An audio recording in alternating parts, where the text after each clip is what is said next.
144번입니다. 143번까지는 삼방식의 공식에 관련된 법조문이었다면 144번부터는 물건별 평가에 관련된 법조문이에요. 평가할 때 물건이 정해졌죠. 그럴 때 무슨 방식으로 해야 되느냐라고 법에 딱 정해졌는데 1번에 과수원은요 거래사례 비교법입니다. 공시지가 기준법이 아니고 과수원은 거래사례 비교법이다. 1번이 틀렸어요. 광업재단은 수익환원법, 그 다음에 임대료는 임대사례 비교법, 자동차는요 거래사례 비교법, 건물은 원가법이에요. 이런 식으로 간략하게 체크포인트로 정리를 하시면은 쉽게 문제를 맞힐 수 있어요. 44번의 정답은 1번입니다. 145번입니다. 자, 건설기계는요, 원가법이에요. 그래서 1번이 틀렸는데, 우리가 항성기 이렇게 이야기할 거예요.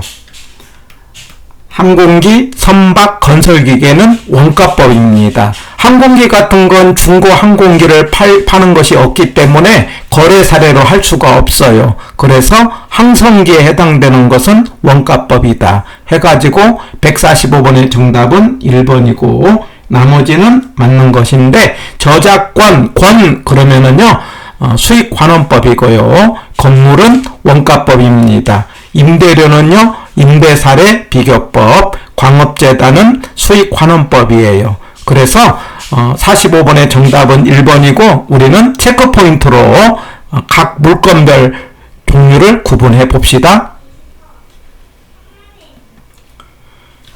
자, 평가 방법은 3개가 있지 않습니까? 그래서 우리가 원수비라고 하자고 했어요. 그럴 때 이 원가법은 공급자의 입장에서 비용성을 근거로 두고 그 다음에 수입 방식은 수익성이고 비교 방식은 시장성인데 이때에 비용의 가치를 두었다 해갖고 원가 방식은 고전학파의 이론적 근거를 두었다 이렇게 하나 체크를 하고요. 비교 방식은 신고전학파의 근거를 둡니다. 자, 이 부분은 나중에 지대를 논할 때 한 번 더 체크 포인트로 정리를 하겠는데 개론에서 학파는 2개가 있어요. 초창기 학파를 고전학파라고 하고 다음에 나온 학파를 신고전학파라고 하는데 고전학파는 생산비 가치설, 물건의 가치를 논할 때 비용에 따라 생산비에 따라 가치를 논한다 해갖고 원가 방식과 관련이 있고 그 다음에 신고전학파는 비교 방식이다. 자, 이런 정도 하고요. 그 다음에 비교 방식은 수요 공급자의 양쪽의 입장이기 때문에 가장 설득력 있고 중추적이다 그러면 비교 방식으로 그 다음에 수익 방식은 미래의 순수익이에요. 미래 임대료로 번 돈이에요. 그래서 미래를 계산하기 때문에 가장 이론적이고 과학적인 것 그러면 수입 방식으로 기억을 하는 거예요. 그런데 원가 방식은요, 세금이라든가 보험이라든가 특수목적용 아니면 공공용 부동산, 우리 공공부동산은 이제 거래가 없고 그러니 비교 방식이 안 되죠. 수익을 하는 것이 아니기 때문에 수익 방식이 아니죠. 그래서 공공용 부동산은 원가 방식입니다. 자, 이런 정도로 가볍게 정리를 하시고요. 중요한 건 이게 중요한데 3방식에서요. 원가법에 해당되는 거 2개만 딱 기억합니다. 건물과 항성기예요. 건물과 항성기는 원가법 이렇게 기억하고요. 그 다음에 수입 방식은요. 어권, 광업권, 무형재산 무슨 권 나왔어요. 무슨 재단 나왔어요. 그러면은 수입 방식이에요. 그리고 나머지는 비교 방식 하시면 거의 맞아요. 예를 들면 토지 건물을 일체로 한다든가 임목은 나무죠. 과수원, 자동차, 동산 이런 것들 다 거래사례 비교법이고 땅은 공시지가 기준법이죠. 그리고 임대료는 임대사례 비교법. 만약에 원상 회복비용 고려 이런 말이 나오는데 앞에 소음 등 이런 문제들이 있을 때 이런 것들은 어떻게 처리하느냐 이런 문제를 고치는 걸 포함을 해야 돼요.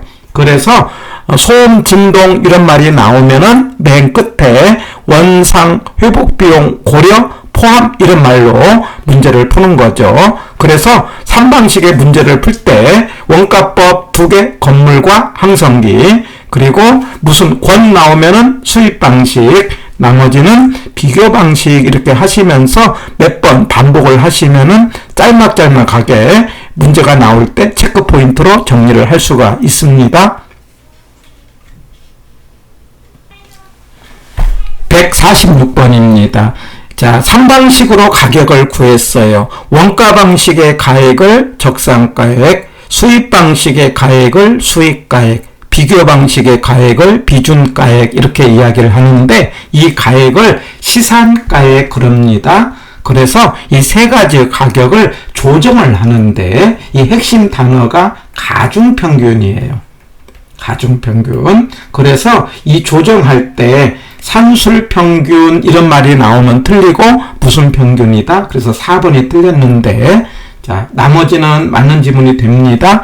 그래서 3방식은 수익성, 비용성, 시장성이다. 그럼 맞고요. 2번 3방식에 의해서 만들어진 가격을 시산가액이다. 맞고요. 그 다음에 시산가액 조정은 서로 이제 관련시켜 재검토함으로써 격차를 조정하는 작업이다. 맞습니다. 자, 그런데 4번에서 산술평균 이런 말 나오면 틀리고 무슨 평균 해야 된다? 가중평균. 예. 그런데 5번에 가서 감정평가 규칙에서는 시산가액 조정에 대해서 규정하고 있다. 예, 맞습니다. 해가지고 핵심 단어 가중평균 이 단어 기억하시면 되겠어요. 지금부터는 가장 중요한 이제 감정평가 규칙에 관한 내용을 봤다면은 이제 두 번째 약간 이론적이면서 가격의 분석과 원칙에 관한 내용을 보겠어요. 우리가 평가를 할 때는 기, 개, 확, 수, 분, 기본적 사항, 계획, 현장 가서 확인하고 자료를 수집하고 그 다음에 분석이다 이 말이에요. 이 분석하는 것은 지역 분석과 개별 분석을 말하는데 기억할 때 선지표 후계체한다 이렇게 기억합니다. 분석은 먼저 지역 분석해갖고 표준적 이용을 따져서 후 나중에 개별 분석해갖고 최이용 이용한다.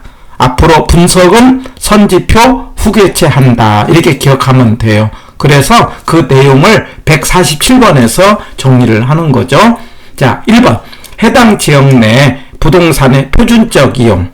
그래서 중간 정도 이용을 찾아가지고 대략적인 가격 수준을 찾아낸다. 그러면 지역 분석이에요. 이게 맞습니다. 그러니까 제가 이제 4층 빌라를 가지고 이야기를 많이 하겠는데 그 빌라가 어느 지역에 가면은 그 지역은 한 8억에서 9억 정도의 물건, 어느 지역은 9억에서 10억 정도의 물건, 지역에 따라서 대략적인 수준이 나오는 거죠. 이게 지역 분석이에요.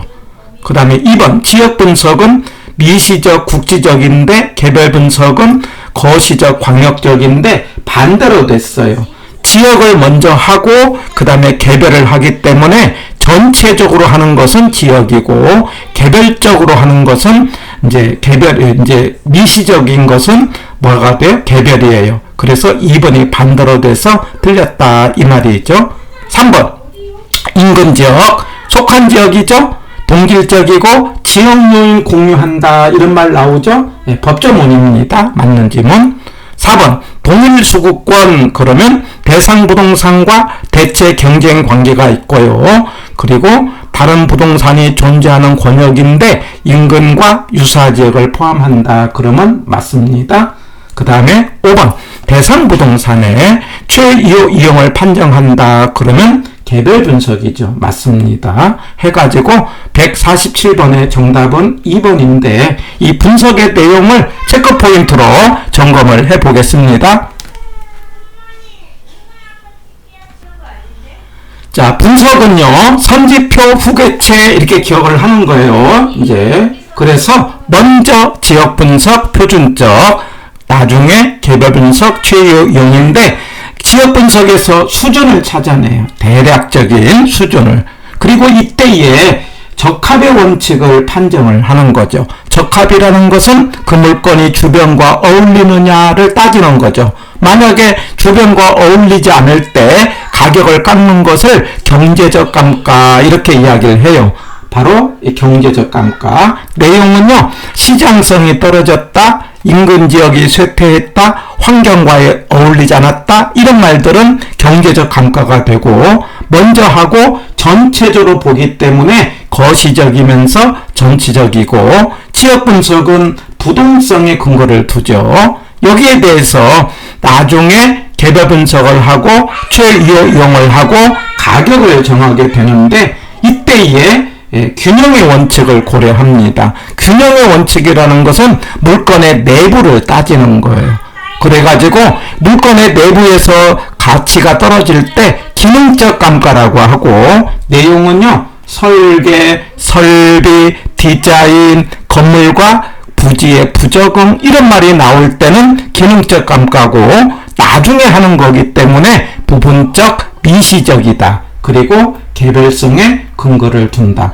옆으로 쭉 연결하면서 선지표 후계치 하는 것 이렇게 기억을 하는 겁니다. 지역 분석에서 적합의 원칙, 지역 분석에서 적합의 원칙을 하고 그 다음에 경제적 감가다. 제가 지읒 이렇게 하자고 해요. 그 다음에 개별 분석에서 균형의 원칙을 하고 그 다음에 기능적 감가다. 그래서 기억 개별에서 균형의 원칙, 기능적 감가, 기억. 그 다음에 지역에서 적합의 원칙, 경제적 감가. 이런 식으로라도 해서 대단히 중요하다는 걸 강조를 합니다. 그러면 148번을 보자고요. 자, 이렇게 가로놓기로 나왔어요. 지역 분석은요, 지표잖아요. 그러니 표준적 이용이죠. 그리고 수준을 판정하는 거고, 개별 분석은 최유효 이용을 따지는 거죠. 그래가지고 이제 이것은요, 속한 지역이면서 그 다음에 동질적이고 지역 요인을 공유한다. 그러면 뭐라고 해야 돼요? 우리는 인근 지역이죠. 그래서 기억은 표준적 이용이고, 그 다음에 니은은 최유효 이용이고, 이것은 인근 지역이기 때문에 정답은 2번이 되는 거죠. 선지표 후계치하는 것 이렇게 체크하시면은 쉽게 정답을 찾을 수 있는 거죠.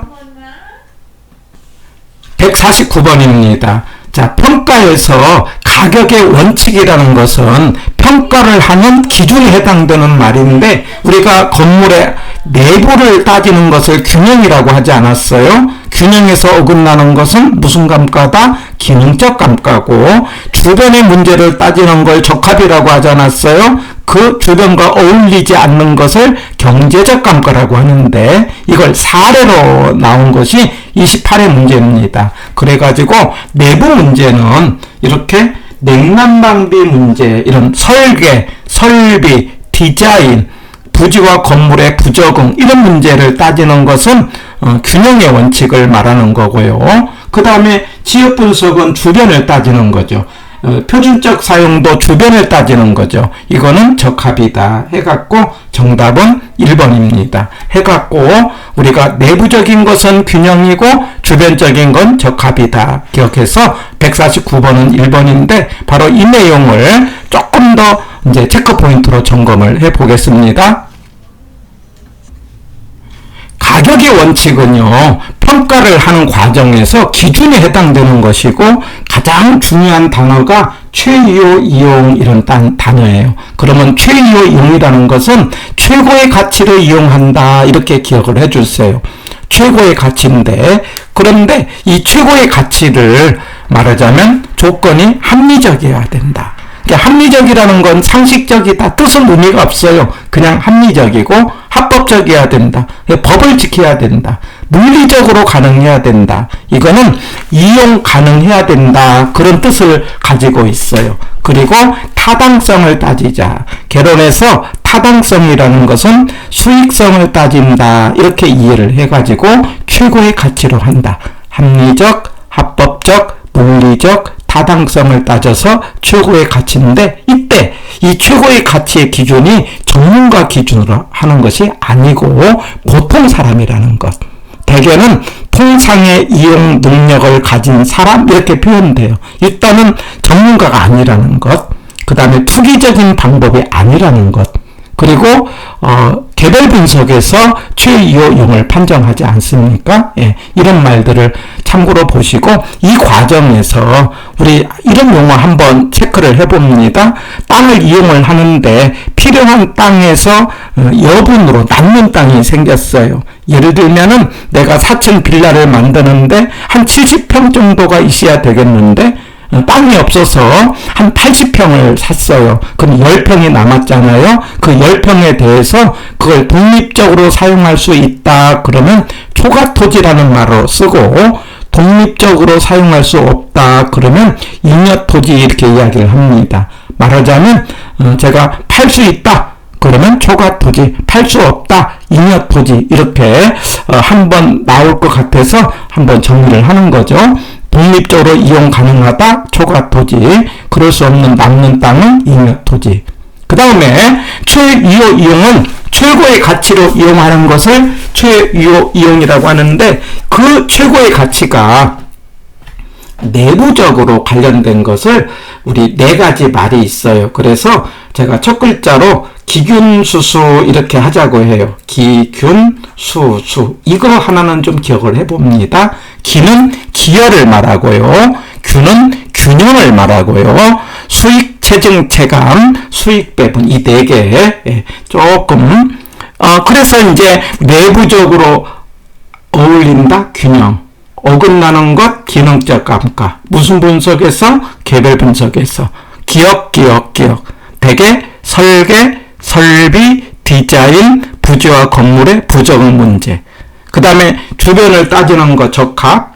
어긋나는 건 경제적 감가. 그리고 무슨 분석에서? 지역 분석에서. 그래서 지읒. 내용적으로는 시장성의 저하, 인근 지역의 쇠퇴, 환경과의 부조화. 자, 이런 말들이 가장 중요하고요. 그런 다음에 하나 참고로 덧붙여갖고 기여의 원칙이라는 게 있어요. 그래서 구성 요소가 기여했다. 생산비 합이 아니고 기여도만큼 값어치가 올라간다. 이런 말이 나와요. 이걸 기여의 원칙이라고 하는데 제가 이제 엘리베이터를 가지고 설명을 하는데 어떤 상가 건물에다가 예를 들면 5층 건물에 엘리베이터를 설치하는데 1억의 엘리베이터 비용이 들어갔어요. 그 1억의 비용은 생산비예요. 근데 설치를 했더니 건물 가격이 1억 이상이 올라갔어요. 이걸 기여도라고 합니다. 그러니 생산비보다 기여도가 클 때 추가 투자를 한다 이 말이에요. 그래서 추가 투자와 관련된 말은 기여다. 생산비만큼이 아니고 기여도만큼 올라간다 이런 말 기억하고요. 자, 그래서 이제 추가 투자를 하다 보면은 수익이 올라갔다가 떨어진다. 수익이 체증했다가 체감하는데 이 한계점을 집약한계라고 해요. 그 집약한계라는 단어를 한계 층수 그럽니다. 그러니까 우리가 집약적 이용 이 말은 입체적 이용을 말하고 그래갖고 추가 투자와 관련된 말이 기여라는 말하고 수익, 체증, 체감 이런 말이 관련이 있어요. 예. 그리고 이렇게 해서 돈을 벌었으니 수익을 나누자라는 걸 수익 배분인데 수익 배분과 관련된 게 토지잔여법이에요. 근데 토지잔여법이라는 건 토지 몫이 남았다 이 말이에요. 그래서 토지와 건물의 순수익에서 건물 몫을 빼면은 토지 몫이 남았다라는 것을 토지잔여법이라고 하는데 이거는 토지 몫하고 건물 몫을 수익을 나눈다 해갖고 수익 배분은 토지잔여법인데 한번 이제 나온다면은 체크할 수 있는 말이기 때문에 짤막짤막하게 3개만 기억하자고요. 생산비가 아니고 기여도다, 기여의 원칙. 그 다음에 집약한계, 수익체증 체감, 토지잔여법, 수익배분 이 3개 용어 체크를 하시고요. 그 다음에 변동의 원칙은 기준 시점 관련이 있다. 그러니까 가격이라는 게 변하기 때문에 기준 시점이 필요한 것은 변동의 원칙이다. 이런 정도를 기억하시면서 우리 가격의 원칙은 평가를 하는 기준이 되는 원칙인데 중심에 있는 것은 최유효 이용이고 가장 중요한 건 내부적으로 균형, 어긋나는 건 기능적 감가, 분석은 개별 분석에서 주변과의 관계는 적합이고 어긋나는 건 경제적 감가고 분석은 지역 분석에서 하게 된다는 것. 그리고 내부적으로 관련된 원칙이 4개가 있고 기, 균, 수 이런 말이 있다. 기여, 균형, 수익, 체증, 체감, 수익 배분. 그리고 기준 시점은 변동의 원칙이다. 자, 이런 정도를 체크 포인트로 점검을 하면서 가격의 원칙까지를 우리가 봤고요. 그래서 이제 다음 강좌부터는 3방식의 구체적인 계산 문제를 가지고 한번 우리가 문제를 풀어보도록 하겠습니다.